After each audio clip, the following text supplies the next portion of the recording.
right near the Hudson River where the ships docked.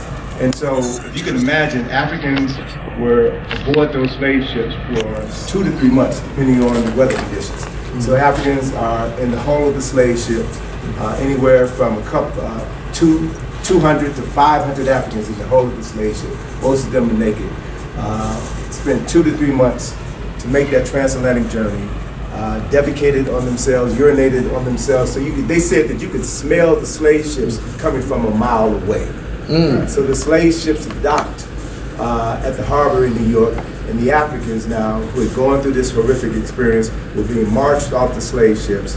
And the European business people who were sitting in their offices, looking at this site, smelling this site, expressed such disgust that the people responsible for coordinating that business corridor erected a wall so those Africans could not be seen, hence the name of the street, Wall Street. And since all of this business was predicated around the sale of our ancestors, then those people who were involved in that horrific business were said to be in the business of selling black bodies. So when there were rebellions aboard the slave ships, or when there was disease on those slave ships and Africans died, then the captains would file insurance claims, right? And so when they landed, they would have to check their cargo lists against the registry, and the captains would be compensated, and if they lost cargo, they would file an insurance claim. So the color that is traditionally associated with loss of life is red, is blood, right? People bleeding and dying out. So the people who were making money off of the sale of African people were in the black. And people who lost money, did not turn a profit, they were in the red. So these terms are basic terms in our economic language today, but we don't understand the origins of those terms. And so it's important for us to realize how Europeans profited off of the theft, sale, and enslavement of African people, which established the foundation for this nation. And then if you ever come to the new Negro Museum in DC, the National Museum of African American History and Culture, which begins the story of African people in enslavement. As you go through that, the first part of the exhibit, 6 Stories Underground, which is a recreation of the mob, of the slave ships. It talks about the horrific things that our ancestors went through. When you come out of that room with the low hanging ceiling, you step into a room that has a 40-foot high ceiling. And what you see in front of you on a triangular pedestal is a life-size bronze image of Thomas Jefferson, and to the right you see Benjamin Banneker, to the left you see Toussaint Louverture. And that whole idea of the triangulation of these 3 people is directly related to an incident that occurred in, I think it was about 1801, or around that time frame, 1801, is when the Europeans stopped the importation of African people. 1808. 1808, all right. They signed a treaty in 1807 when it said When it's about January, okay, thank you. So that's when the Europeans stopped importing Africans. So why did they stop importing Africans? They stopped importing Africans because they were buying the Africans from the Europeans. And they wanted to stop giving their money to Europeans and keep their money circulating within their own community. So they banned the importation of Africans, yet slavery continued until the end of the Civil War. So what they did was, after 1808, they began setting up breeding farms where they bred Africans like cattle. And 2 of the largest slave breeding farms in the world were on the East Coast. One was just outside of Baltimore on the eastern shore of Maryland. The other was just near Richmond. And that's where they bred African people like cattle. Right? And so the Europeans perfected the art of destroying the lives of African people. And then right to the right of that triangular statue of Thomas Jefferson, Benjamin Banneker, and Toussaint Louverture, you have a huge bale of cotton.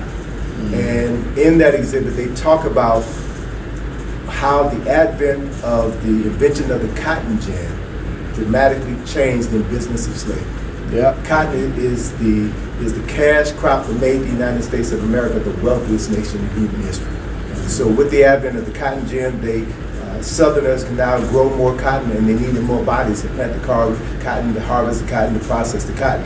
So that's when there was an increased demand in the breeding of more African men, women, and children to service their needs. And they were sent on ships primarily down to Mississippi, where they were then sold, Mississippi, Louisiana, to harvest the cotton and process the cotton. And that is where the wealth of the United States of America came from. Very few people know that. Yeah. You know? And as a result of that ignorance, we wind up paying homage to the very people who have destroyed our lives and who are continuing to destroy our lives today. And if we had a greater understanding of the circumstances that led to the wealth of this nation, that we can make a conscientious decision to withhold our money on the days that Europeans make a profit. Black Friday, the day after Thanksgiving, between Black Friday and Christmas Eve, is when all businesses get out of the red and go into the black. They turn a profit during that time frame. So if we were to be judicious about not engaging in Thanksgiving sales or Christmas at all, we would literally turn the economy of this nation around and become a force to be reckoned with. And folks would come to our door asking us what we want in order to get their continued financial support. So it's about, I see it as about raising the awareness of our people and letting us know how our lives have been shaped by people that we have never met, and that we can assume responsibility for turning this thing around. And the film Black Friday helps to make us aware of these facts and empower those of us who are willing to do something about it. Yeah, thank you. So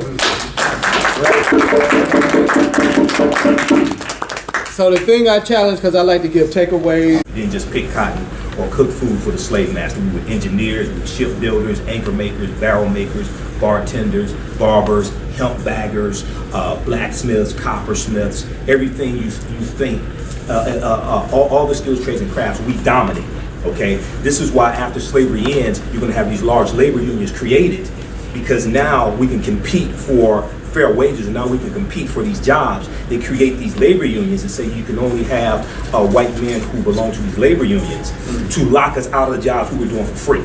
So the National Labor Union was created in 1866. You're gonna have these other labor unions created also. You have the Sharecropping System Institute, okay, when slavery ends, because the South is devastated. They're trying to figure out where's the labor force going to come from. The North just freed 4 million enslaved Africans. That was our labor force.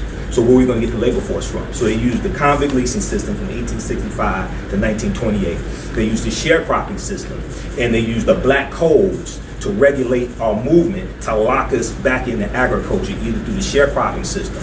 And many southern states required the formerly enslaved Africans to have labor contracts that were renewed at the beginning of each year, okay?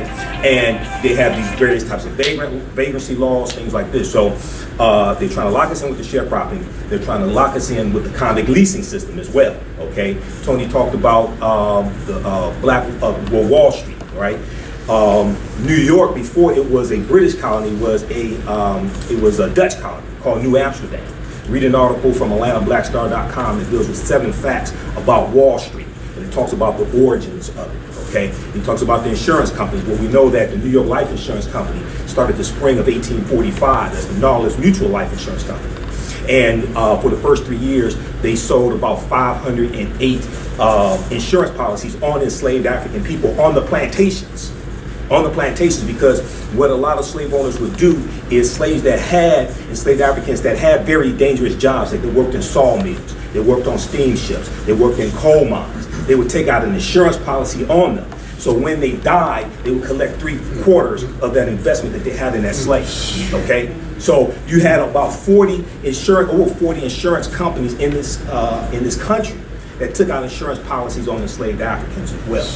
When we deal with, and we'll be at the Charles H. Wright Museum of African American History next Friday for Black Friday. We're doing a whole program. We're going to show the screening. We have an African marketplace. That's a day and that subsequent season that we should really focus on recycling our dollars with African American owned businesses. But I can take you and show you the display that lists all 262 skills, trades, and crafts. It comes from the book from 1978 by James Newton. And Ronald Lewis, I think it is. It's called The Other Slaves, artisans and craftsmen, things like this. So they're listed there, right? And there's a sign there that says you can't take photographs. So I spent an hour writing them down and I numbered them. That's how I know they're 262. The tour guides didn't even know how many they were. I showed it to them. And in my presentations, I show you the whole list of them.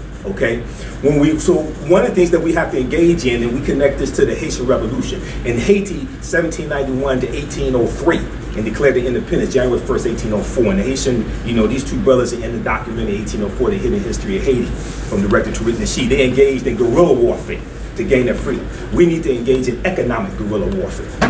Economic guerrilla warfare. Three main principles in economic guerrilla warfare: redistribute, redirect, and renegotiate.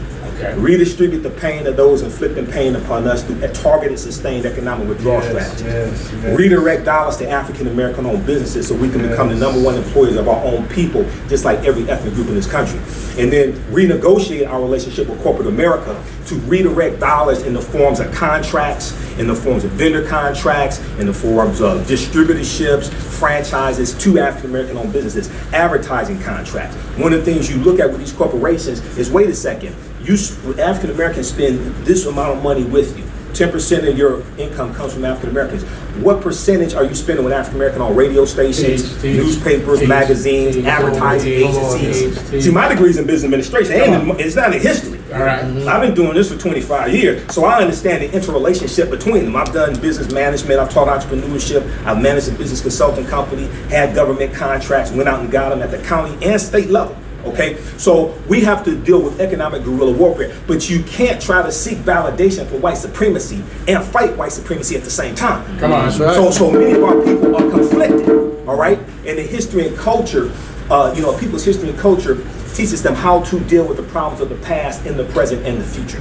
How to deal with the problems of the past and the present and the future. When we deal with redistributing the pain, that comes from Dr. Martin Luther King Jr., April 3rd, 1968. That's right. Okay, I've been to the mountaintop. They show you the last 2 minutes of the speech on the television. Right. The speech is 43 minutes long. That's right. He talks about how in Memphis, Tennessee, up until now, it's been the sanitation workers who've been feeling the pain. He said we have to find a way to redistribute the pain. That's and right. he tells them to go out and tell your family members and friends to boycott Coca-Cola, Wonder Bread, Hart's Bread, and Silk Test Milk because of discriminatory hiring practices. He said we have to support black institutions. He said take your money out of the banks downtown and put your money in Tri-State Bank, which is a black-owned bank in Memphis, Tennessee. They don't show you that on the television. The speech is 43 minutes. That's right. He talks about the economy that we had at the time, things like that. He left the blueprint for us. But we're distracted by the last 2 minutes talking about getting to the other side of the mountain, getting to the mountaintop, and I may not get there with you, but we as a people get to the promised land. So we have to understand the manipulation of the media as well, okay? And lastly, to wrap up on Haiti,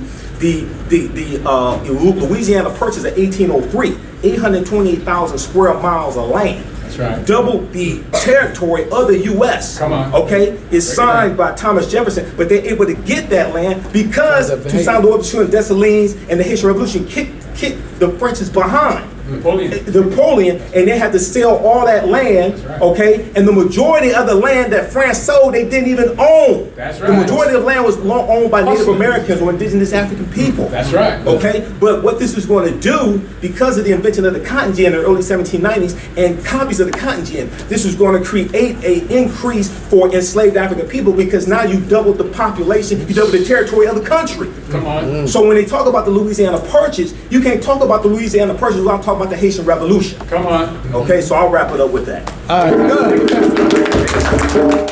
Now this, you got a quick comment? Okay, let me say this.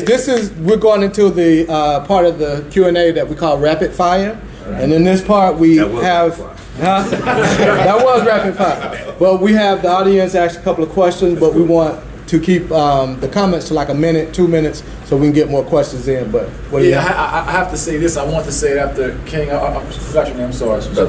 Professor James Watson. I want to say after him, and it all ties into what these two kings said as well.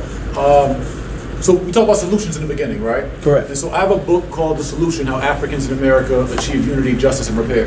And the first part of the solution is fact disclosure. What all y'all just did. I feel like the way you wake people up is by giving them the facts. Like all that made all of us motivated to know the true facts, and it gets more people woke, right? But then we talk about, when Professor was talking about the identity piece, when I talk about, and I got this, I'm not claiming this strategy of my own, I got it from Baba Joe, Joseph Epps, who's the president of NCOBRA, the National Coalition for Black Reparations in America. And I sat with Baba Joe and I was talking about reparations and our unity, and I said, well, why haven't we got reparations, right? Japanese Americans got it, German Jews got it, Native Americans got a piece of it. You know, why haven't our people got it? He said, because Superior Court in the U.S. and Global Court doesn't recognize us as a nationality. Exactly. Right? We don't have an official identity, official nationality. Right. So I said, so in that, I get to thinking, as a businessman, real estate developer, and all those things, I get to solution mode. So I said, well, how do we get us nationality?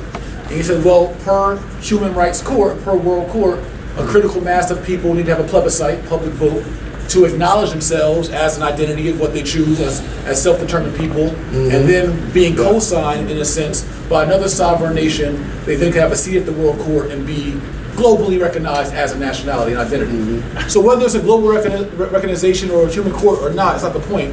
The point is what Professor was saying, is how do we get to that identity thing, right? And so what I wrote in our book was a strategy, and I want to be mentored, and I want more information for all of these bright minds. These some bright minds up here now. But what I wrote in that book in regards to how do we all get on the same page to practice group economics? And we got to do what other civilized nations have done. And to me, the ideology is just organizing a leadership convening similar to this, and then hosting a Black Vote Day. Have a day in which we actually vote. We bring all our Moors, Republic of New Africa, Nation of Islam, whatever our ideologies are, bring them all to the table, and then we, the people, vote on what our identity is and who we are. And then that people who have voted and claim themselves as what they are, then can practice all the culture and religion and self-governing and group economics and exchange money and all those things that we want to do. But we first, in order to do business, if we all want to go flip a house together, all want to build some damn land together, the first thing we got to do is form a business. We can't do business without a business.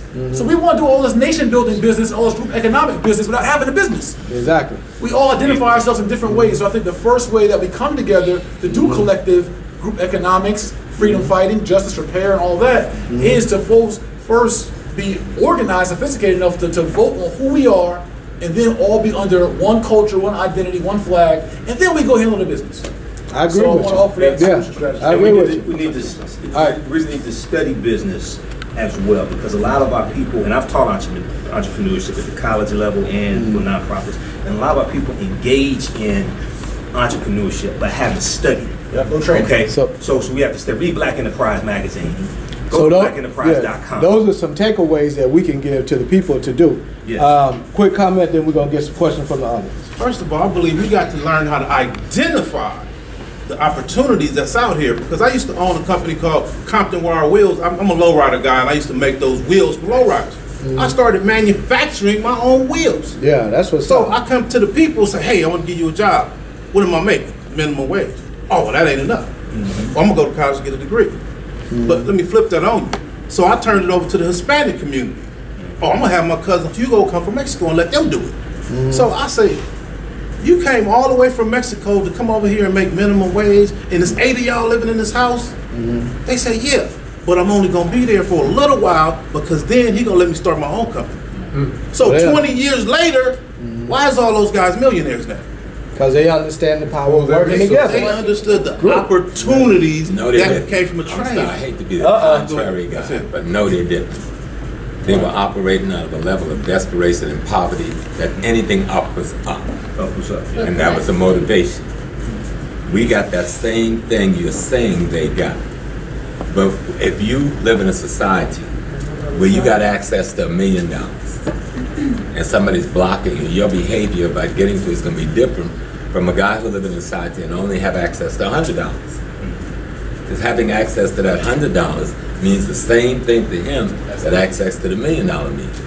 So when you bring, like, we have a heavy immigrant population coming into the United States right through now in the last 20, 30 years. You had the same thing happen right after the Civil War. And the same thing that happened after the Civil War is happening now. That immigration population, because of the poverty motivation that's behind them, the total impoverishment motivation that's behind them, no opportunity, possibility anywhere in the world where they're at. There's a motivation that's different. And it was done for the same purpose now that it was done then. And then it was the Irish, the Italian, and the Jews. And they brought them in to minimize black employment, minimize the use of black skills. That's the same reason why this was done. And we have to be very careful, because it looks like they have such a, and they say, they're bought into it, we have work ethics. What kind of ethic do we have? I do have plantation shucking corn. I mean, I have work ethic, but I don't want to stay on the plantation shucking corn. I do want to go to college because that is the possibility for me. That's not a possibility for him. Making minimum wage is the possibility for him. And so we just got to be clear. So you're saying, to be clear, the reason why they do it is because they're more impoverished? They have a different we are, motivation. or- They have nothing to turn and look back. Right. Okay. No possibility. They're at the So bottom. because we have No way welfare but and up. things like We that. have options, but somebody's blocking us from the options. And we have to learn how to stop the blockage. Somebody said it. How we use $1.3 trillion. Yeah, how we keep more of that in the community. And so, well, how we keep it out of the hands of the people who are blocking us from our options. That's true. So any questions? Anybody have any questions? No, but let me be fair now. I don't Okay. want to crush my brother because I understood where he was coming from. I'm just saying the motivation. Yes, those people were motivated, but the motivation impetus was different for the two populations. But my thing was, it's the recognizing opportunity. If I come to you and say, hey, I'm gonna give you a minimum wage job, but I'm gonna teach you something that you can use and go make $1 million later by becoming a manufacturer and go back and hire your friends, your family members, and create a legacy and leave it to your children and your grandchildren and your grandchildren's You grandchildren. can't see that. That's But we right. gotta Because see, learn a lot how of to us identify have, that. we're But nearsighted. I'm saying they We got- can't, it's not nearsightedness. That's another mistake. What- He can't see that because there's an opportunity for him to get to that corner. That kid from Mexico, only no, opportunity I'm he talking can about get. us. I know I'm talking about us. For us, we can see, I'm not gonna take that minimum wage at the camera because I can get to that corner over there where I'm making 10 times the minimum wage. I have the possibility. But that's What- short term, though. But I'm saying, no, it's not. What I'm not aware of is the obstacles in my way. Obstacles in the way that are blocking Okay. you from The actually guy doing from that. Mexico now, he can't even see that corner. I know, that's He his can only see that option. camera. Well, he sees the But we're minimum not wage. The guy from Mexico sees We're the not minimum wage. necessarily worried about the brother from Mexico. We're No, I'm just talking using him about as a motive, as an example. us as a people identifying an opportunity Yeah. when it presents itself to us.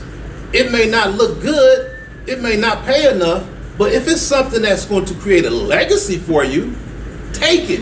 Like, for example, people stay away from the trade schools. They don't want to go to the trade schools and take welding, take mechanics, because they say it don't pay enough. But these are pathways to becoming wealthy. I learned how to weld. Now I learned how to manufacture my own car parts.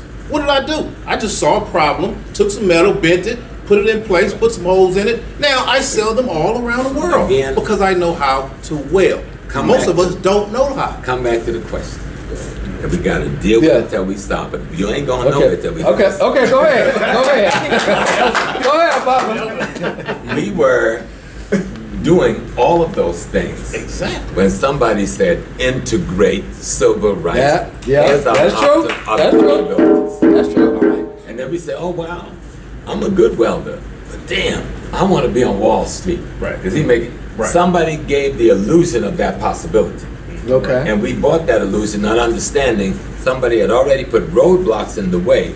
So Booby as we trap, booby abandoned traps. those real possibilities that you're talking about, for the illusion of possibilities, we got trapped in a no man's land. That's what's And we happening. still there. Yeah, I agree with that. Let me tell you one question, Mike. And then- See if we have any, and okay, then we if come do right that, back to I you. have some Do new we- information to I'm interject old quickly about Okay. reparations. Okay. Do Because you have there's any new- questions? There's new research that's come out the about whole Anybody? reparations. I think the whole thing is the mindset. Right. Okay. We got The whole delayed thing is gratification. the mindset. Yeah. Well, that comes from culture. If you don't know your culture, then how are you going to have a mindset to have the structure? You- to go Mindset of how you were brought up. Yeah. You From feed birth. into the images that From are birth. fed to you. Whatever's disseminated becomes imitated. Okay? And if you look at commercialized negative hip hop, you can see where a lot of this stuff is coming from, corrupting our children's minds. I agree. Okay? All Media you have to controls the do, message. all you have to do is watch an hour of hip hop videos on BET, and then watch an hour of music videos on Fuse TV, and you think you're in a different world. I'm serious. I do this on a regular basis. The images that are being fed by white artists in general to white children are totally different. You're more likely to see messages about love, relationships, marriage, different things like this. And a lot of the commercialized hip hop, you see stacks of money, half-naked women, you see drugs promoted, alcohol promoted, promiscuity promoted. You can do this experiment with yourself and see this. And our children imitate this. Good. Now I think we didn't have another question? Okay. So it's important to realize when we look at this issue of identity, we as African people, we led the world in wealth creation. Exactly. That's right. But the reason that we've had this shift is because our economic equilibrium has been disrupted through white terrorism. What do I mean by that? We were leading the world in wealth creation, but entrepreneurship was literally beaten out of us. So the majority of lynchings that took place were of black business owners. If you look at the work of Ida B. Wells and the Red Record, as she began to document that, there were black businesses in the late 1800s that were outperforming white businesses. Go back and look at Rosewood and look at how these black communities, not only Rosewood, but also Little Hayti in Durham, North Carolina, Sweet Auburn, all these different places routinely, Tulsa, Oklahoma, routinely outperforming white communities, and they couldn't take it, and they bombed us, they terrorized us to the point where we began to think doing business isn't for us, because look at what happened to us. So then with the illusion of integration, we then began to seek favor with them in order to get ourselves a little bit higher. So it's now time for us to reclaim our identity, because identity determines activity. Okay? If I think I'm a thug, I'm gonna act like a thug. If I think I'm a boss, I'm gonna act like a boss. If I think I'm a business owner, I'm gonna act like a business owner, because identity determines activity. And that's why cultural identity theft is a phenomenon, because if we can disrupt their identity and steal that from them, then we can impose the alien identity upon them, which is that of being a pimp, player, criminal, and thug, rather than being the ones who introduce the world to reading and writing, language and literature, mathematics and medicine, science, entrepreneurship, and all of those things. So we have to understand that business is warfare. But in warfare, it doesn't mean grab your gun, it means be strategic in what we do. The most important thing you can have in war is called intelligence. Intel for short. Yes. The first battlefield takes place in the mind. Yes. Right? Yeah. The first battle takes place in the mind. So I want to connect a couple of dots between what Micheal said and some of the other comments about if we look back prior to integration, we had our own businesses, we had our own communities, we were doing well, we went to trade schools, and we knew how to make do for ourselves. The idea behind integration, white folk knew what to do in order to minimize our potential as a people. So integration was a false flag. Because when Martin Luther King was with Abernathy, when Johnson signed the bill, Martin said that we are integrating into a burning house. And we realized that the focus was on the wrong thing. Yes. And as a consequence, we got to look at, as Dr. Wilson often said, we have to look at white supremacy as a system. And that system is playing chess while we're playing checkers, right? And so this whole idea of, and I want to connect some dots, and I want you all to stay with me. I'm a child of the 60s, and I understand the music of the 60s was music that inspired us to face four-legged dogs and two-legged dogs. The music was about inspiration, lifting yourself up. And white folks saw that once we began to use music as a vessel to tap into a spiritual energy that allowed us to do what nobody else on the planet had done, white folk decided that they needed to take the consciousness out of music. Right? And so it then became a process of getting us acclimated to listening to music. And all music is energy and vibration. So once you internalize that energy and vibration, it affects you on a cellular level and changes everything about you. So the creation of this negative hip-hop music, this negative music, was designed specifically to produce the outcomes that we now see in our communities. So our folk don't want to work. They want to be gangsters, hustlers, and players. And so a lot of that now is predicated on some new science that is just now emerging, neuroscience, that deals with the idea, this new aspect of neuroscience called mirror neurons. Our bodies, our brains are hardwired to mirror what we see. So whoever controls what you see will determine your future for the next 200-300 years. So all of these negative images that Micheal was talking about, those images were created by white folk behind a closed door because they knew what the short-term and long-term implications were going to be. So we have to be able to understand the world in which we live. We have to understand history, culture, and science, along with economics. so that we can now produce the images that will now reprogram the consciousness of our young folk so that they can see themselves as contributing to something that we create and that we will support so that we can get out of this. And let me close on this. I want all of us to be aware of the fact that America is going to hell. America is going to hell, and the current president of the United States is leading this country straight to hell. So I guarantee you that within 10 years, this conversation that we're having now is going to be irrelevant. What are we going to do when this country falls? When this country falls, everybody else who has bought into this country is falling with them. So this country is going to fall. How do we now position ourselves so that we don't have to fall with it? Good point. So what strategic points do we make to develop the skill set, to be farmers, to be engineers, to be electricians, so that when the grid goes down and there's no more electricity, think about what happened in Puerto Rico. Puerto Rico is going to be without power for almost a year. So when that happens all throughout the United States, and the white folk who control everything say, all right, when we set up a new grid, we ain't going to set up a new grid where black folk are. So we're going to have to shift our whole thinking about everything. And it means that we're going to have to begin to fall in love with ourselves and do for selves. And that will probably be the best thing that ever happened to us, because it's typically in a time of crisis that people come together to do the things that they should have been doing for generations. And so as we formulate these survival strategies, then we're going to be mapping out the future for the generations 2 and 3 generations from now. So I want to put that on the table for us to begin to consider as a viable alternative. So it goes back to the land, Jay. I know you big on real estate, so that's what it goes back to, because that's where the riches are. We bought into these material things as being where the value is, but it goes back to the land. That's the source. And I think land is all important. The earth is one big ball of land, but it also goes back to infrastructure. Like, I agree with what everyone says, but what we don't talk about in theory and in strategy, everyone's correct. But it's still, what's that look like?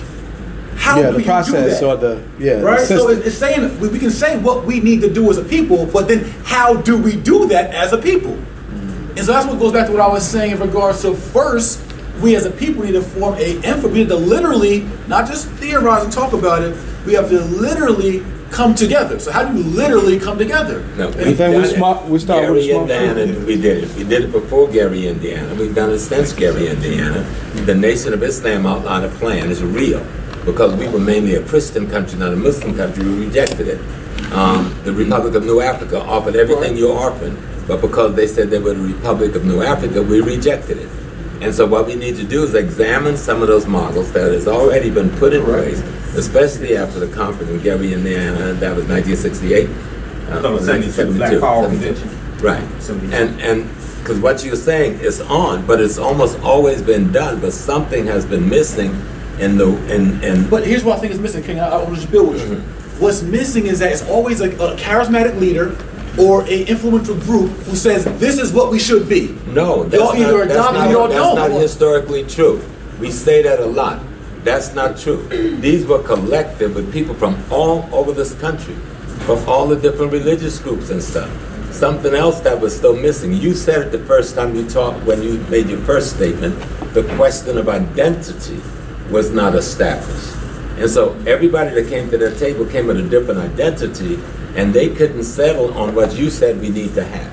But let's take it back to what Brother Browder said.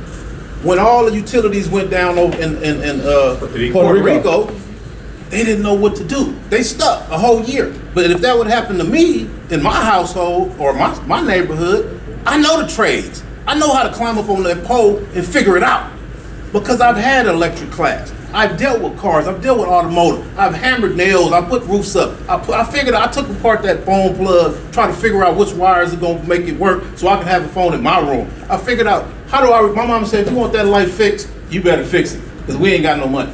So I like lights, so I had to take them lights down, and then I looked at this one, then I took that one down, that was working. I said, oh, well, this one, the red wire is on it. I can fix that. But can my brothers with all these degrees and all that other stuff, can they fix that?